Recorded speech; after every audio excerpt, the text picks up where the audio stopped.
welcome to the Mindset Michele TV show. We're so super excited for you to be joining us for yet another incredible show with, again, an extra special guest that we're very honoured to have on the show today, the fabulous Samar Aoun. Hello, Samar.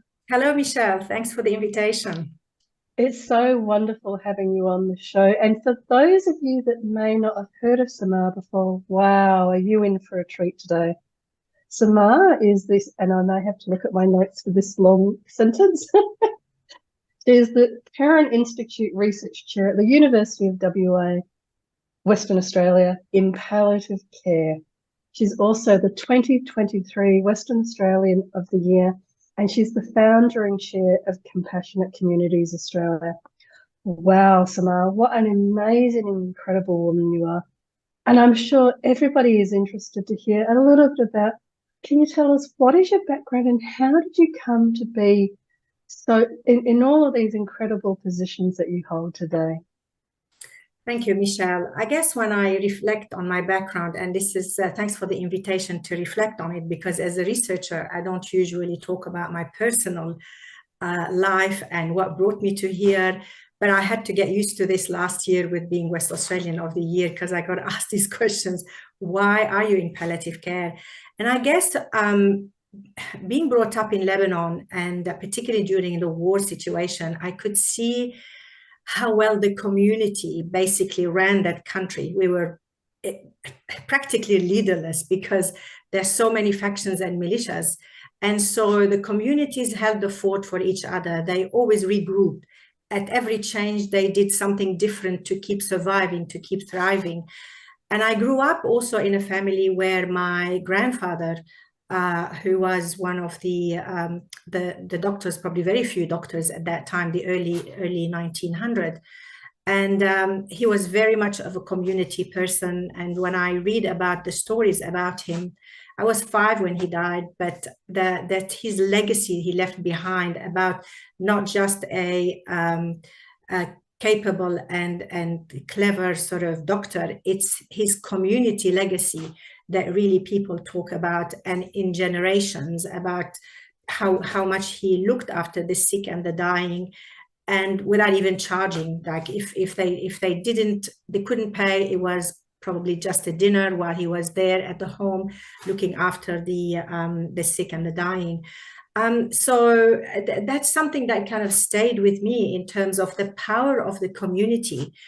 And it's when I got into palliative care from a public health perspective, I was immediately drawn to, again, how much the community can have a say in palliative care, because as we know that the evidence that's been growing about this, only 5% of somebody's time dying is with a health professional, being clinical also or allied health.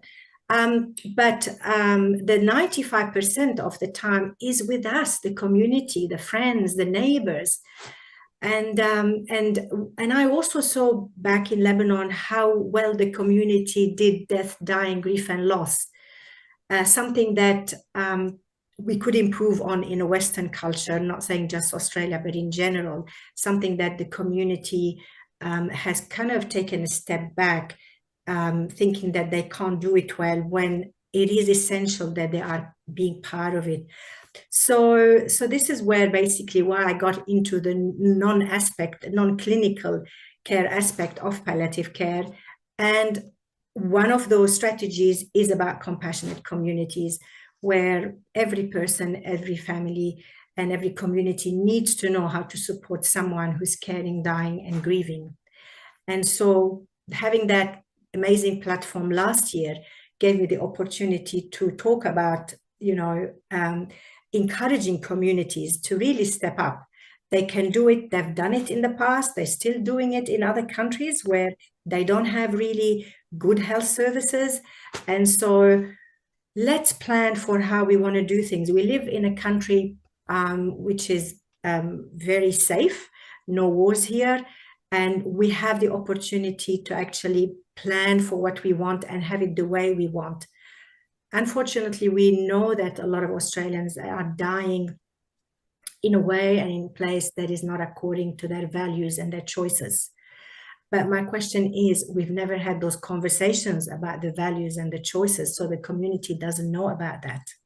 And this is where compassionate communities can help build that death literacy and also grief literacy in terms of how do you support someone, who's lost a loved one. Again, we do not have those skills anymore because we haven't been practicing them. We haven't been having those conversations. So that's basically, I'm passionate about research. I'm passionate about making a difference. And I just feel we have made a difference. Research has made a difference in this field. Wow. And again, I feel so honored to have you on the show today, Samar, and to hear you literally taking your experiences from your family, from your youth, from your cultural background, and using those insights in such a positive way, recognizing, as you so beautifully explained, that the community stepped in when there was no government, there was no leadership. And you recognise as well that the community adapted to the changes that were going on at the time. And I think it's so incredibly insightful that you took that legacy of your grandfather and have continued on that service to others and that service and support to others in palliative care. And it's interesting that statistically have, and I didn't know that 5% of somebody that's dying's time is with health professionals, and the other 95% is obviously with their friends and family. And those understandings, the cultural understandings and the institutions, I was thinking as you were speaking about the Red Cross Society and how so many of those women's community groups came out of the wars and things like that. But before we get into those kinds of bigger topics, Mara, I'm interested in, with your obvious incredible background and experience, what would you then say success means to you today? To me, success is making a difference.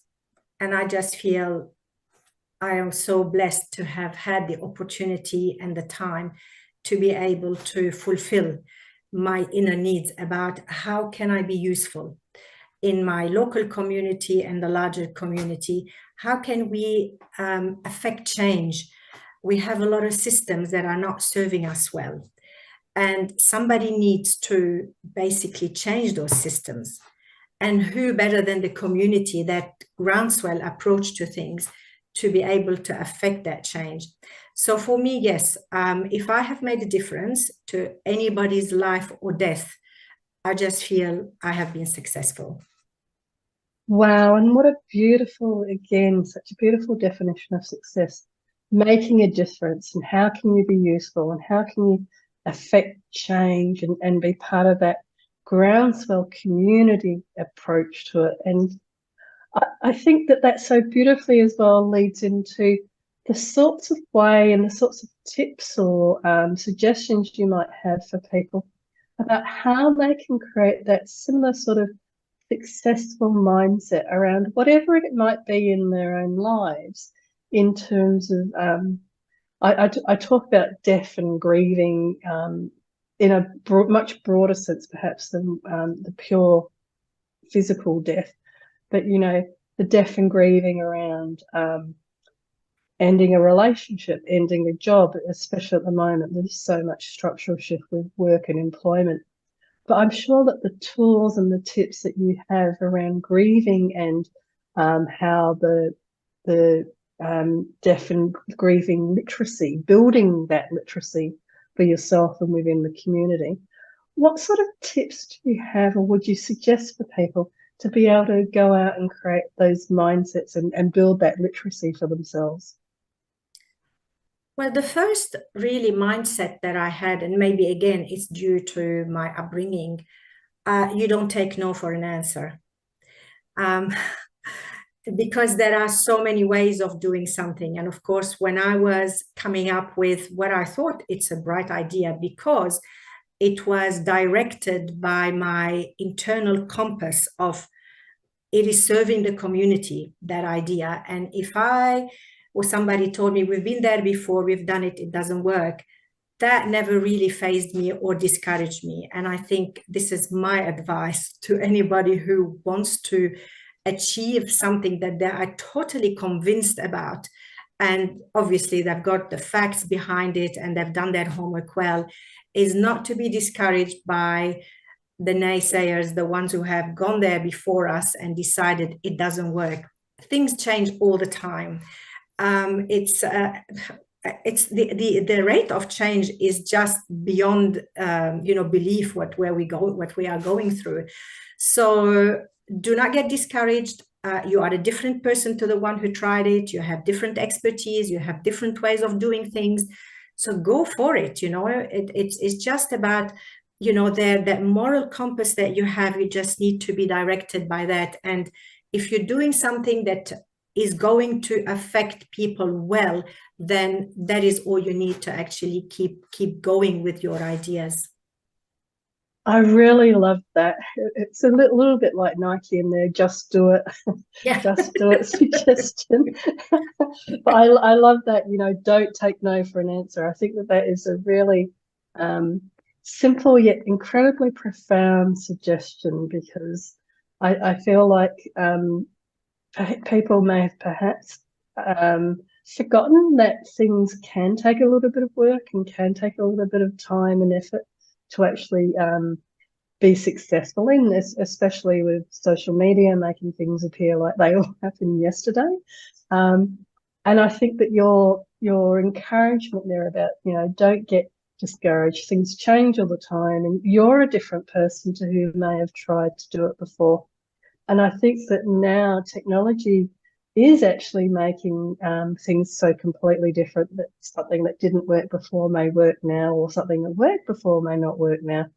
But it's that not taking no for an answer and going for it and using that moral compass to actually look at, well, is this something that's great for the community, great for me, great for shifting that dial on compassionate communities. So I think that's a fabulous suggestion, even if it does remind me of Nike.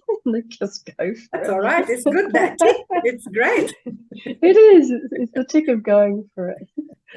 But I think that's a wonderful, and I'm sure as you were going through your West Australian of the Year and kind of, as you were saying, learning how to share your history and your story, you had to just kind of go for it and learn as you went. Oh, I have learned so much from the people who were at my presentations or after the media interviews, coming and reinforcing the feeling that we really need a national voice for compassionate communities. We really want to do something, but what is the best way? We really need a seat at the table to galvanize all of us. We are all doing a lot of good work, voluntary work. We are exhausted. We just need to be more organized in terms of how do we develop compassionate communities, how we support them, and how do we get to that social and system change that we sorely need. I mean, when you know that the statistics is that in the next 20 years, the baby boomers are all going to die. We do not have enough hospitals to actually for all those people to die in, because this is where most Australians are dying, unfortunately. And and also we don't have even the workforce as it is now. The demand for palliative care services is so great, but we just do not have even the workforce to look after the dying people. So we really need a system change. We can't keep going knowing that's at a freight train and a calamity, heading. We are giving all these warnings to our health systems, to our health ministers.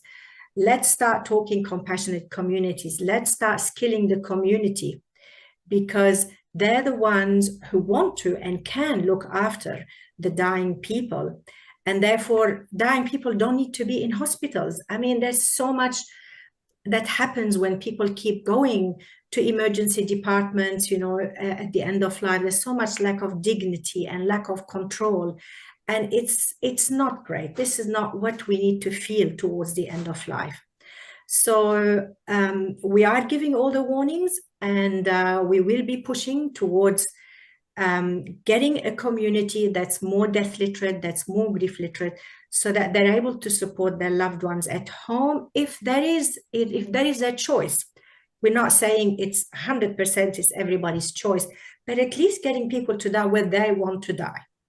And from all the research, we know that people, they don't want to die in hospitals.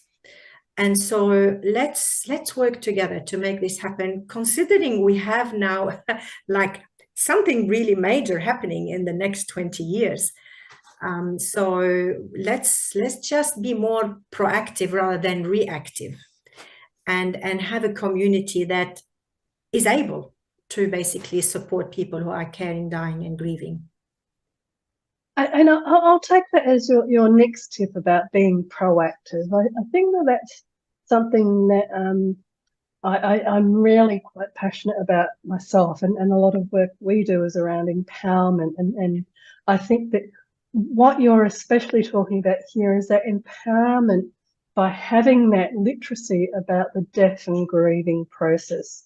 And so whether you're a baby boomer or even if you're somebody that's younger, and I don't want to go into too much doom and gloom, but the vaping, diabetes, there's a number of health factors within the population that mean that it's not just necessarily older people that can be in those hospitals. So I think that proactiveness around, well, if it's my choice to vape, then my lungs are going to whatever. So just being aware of that, understanding that, building your own literacy around, well, what kind of old age, what kind of sickness, what kind of this, what kind of that, and having those difficult conversations with yourself, with your friends, and with your families to kind of work out what your wishes are, and then sharing those wishes with the people around you. With that in mind, and I think this is a great way then to ask you, because you're an expert in this space, how do people have those conversations and keep kind of that positive mindset, as opposed to, I guess, like I would normally do, go into fear or just being overwhelmed or upset about it?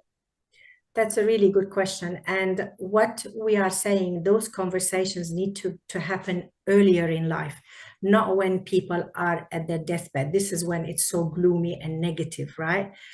And the problem is we've had millions spent on advanced care planning, which is a fantastic tool to have for people to start thinking about preparing for the end of life. But we've put the cart before the horse. Instead of preparing the community well, having a community that is really death literate, because they've had those conversations for the first time in their life. Without those conversations, they are faced with this super complicated form to complete when they are at their worst and vulnerable of their life. So that's why the take-up is not more than 15% by the community completing those advanced care planning and even, the advanced health directives. So if we want a greater uptake for these tools that are being provided to us, we really need to get a campaign of death literacy in a big way across Australia. And not just, Dying to No Day is an amazing example of doing this, with the Provida leading it, which is amazing. But we really need to keep the momentum going the whole year regarding getting the attention of people to have those conversations. So how do we start the conversation, Michele? Earlier, when we don't even have a life-limiting illness, let's talk about our values. I would ask you, what matters to you now? What are the things that you want to hold on to most as you are still healthy?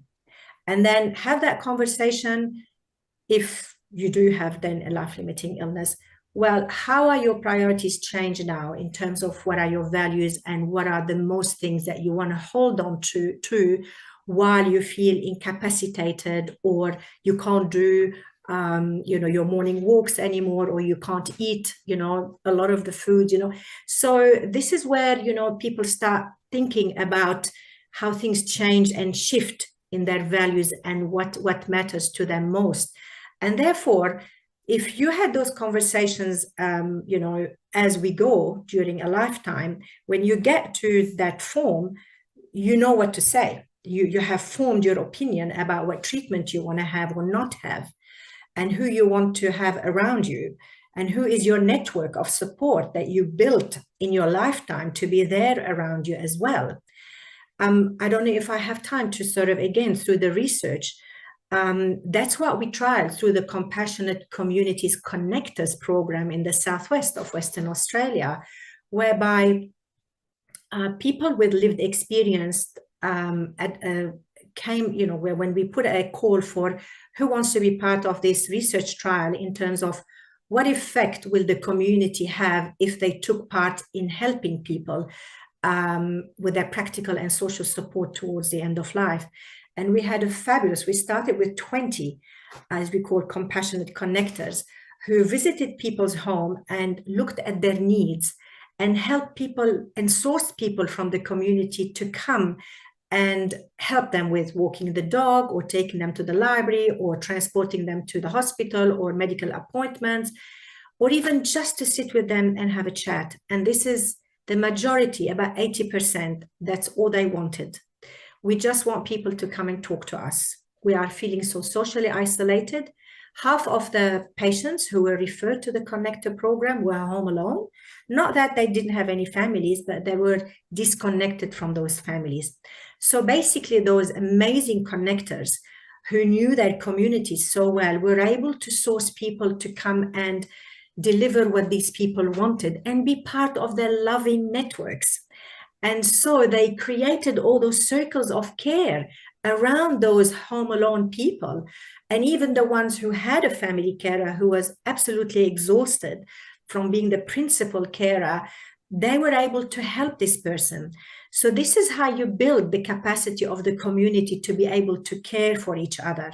And of course, we showed that we improved social connectedness, we reduced isolation. Just sorry to interrupt there, but I'm aware again of a time kind of limitation. So I hear how incredibly successful and what a beautiful example it is of building those networks, building those connections. And I think as you were speaking, one of the things that struck me was the loneliness epidemic that we're also aware of. And so if people are having issues with their mental wellness and mental health, then again, being of service and connecting in some way like this is again another fabulous way. And I'm glad you did use those examples of, you know, mostly it's just people want somebody to talk to or to take the dog for a walk, or it's those simple, again, the extended family or the village kind of elements that they're looking for. They're not looking for people to do overly much.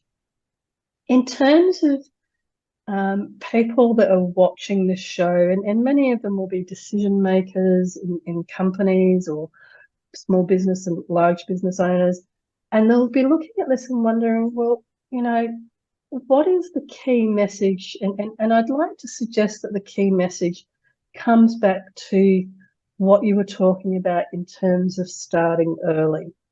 So if we're talking about an office situation set up, because obviously, and you will have experienced this as well, you're working next to somebody day in, day out, and then the next day they get cancer or they have some other tragedy within their family.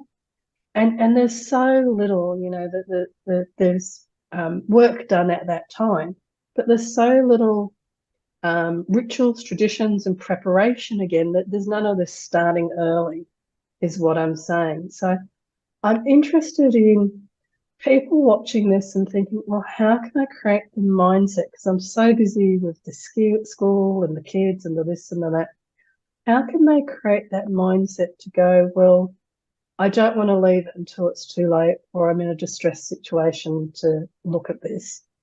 What sort of tips would you have about starting now? About, like we were saying with the Just Do It, just start now to have those conversations about, you know, I wouldn't wish this on anybody, but, you know, one of the kids gets sick, or your parents get sick, or your colleague at work that you were sharing the workload with gets sick. How can they, when watching this, start to have those really important conversations today and start now with preparing? Yeah, since you touched on workplaces, again, through the Southwest Compassionate Communities Network, we have been talking to workplaces about advanced care planning, about grief support. So we've delivered workshops for them, all sorts of businesses, from mining industries to local, businesses. So there are palliative care organizations in each state. They all can help with people starting having those conversations and the advanced care planning that they want. So there are a lot of resources. Compassionate Communities Australia, we're having those resources as well on our website as well, so that people can start having those conversations in the workplace, and in schools, in sporting clubs, like the young people as well need to be part of this. And I found the young people really okay with those ideas. We've grown up in a culture where we wanted to shield them, to protect them, but that's to their detriment. They are okay with having those conversations when I present to university students, and they want to know more about it. So they're not so coy like the older generation. So let's get those. There's a lot of resources, as I said, in all palliative care organizations. Palliative Care WA has been doing workshops to even workplaces. So again, I'm sure probably all the other organizations would have. So again, there's a lot happening in terms of wherever you find, go to the websites of palliative care organizations, compassionate communities, and there's a lot there to actually guide you.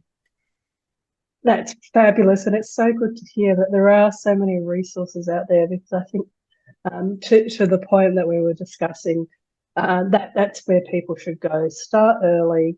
If there's nothing within your organisation, then ask for your HR area to bring it in, or to go and look for it yourself, and to understand that this is, like we were talking about before, empowering you for those choices, because that's a pretty scary statistic you mentioned, that, in the next 20 years, there isn't the hospital beds, there isn't the aged care carers. So the reality is that we all need to take some form of just doing it and creating those communities to support building that support and wider community, the village, to help everybody age and grieve with the processes. Samar, I'm interested, because we could talk for many hours, but what's the best way if people do want to reach out to you and find out some more about the Perron Institute, palliative care, or even speak with you about your time as West Australian of the Year last year? What's the best way to connect with you? So please join Compassionate Communities Australia. On the website, we're starting to build a directory. I think we have about 600 people who have joined in. So that way you get the newsletters and you know what's happening in terms of death literacy and grief literacy, and again, preparation for end of life. So a lot there. Of course, I'm at the Perron Institute and UWA, so I've got a profile there if people want to listen to any of the presentations I've done last year, or they want me to speak to them. I'm very happy to keep spreading the word and get these conversations happening. Fabulous. And also, I'm sure if people wanted to reach out to you on LinkedIn, then you'd be able to. LinkedIn is a great way. I've only joined LinkedIn last year. I haven't been a social media person at all, but it is a good platform and it's great. It's nice. I've been able to know what else is happening, with amazing work happening by a lot of other organizations, like-minded, and we've been sharing things. So yeah, fantastic. Fabulous. And just to come towards the end then, Samar, one of my favourite questions to ask people is around, if you were to give some advice to your younger self, what might that advice be? Probably I could have been a bit more patient, but I think because I just want things to make a difference, I tend to be sometimes quite impatient and want things to go quickly.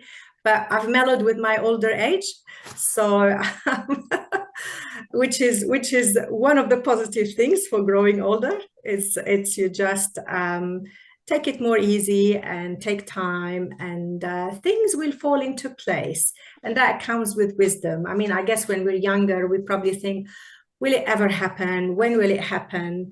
But of course, life teaches us a lot of lessons, and the people we meet along our journey teach us a lot of lessons.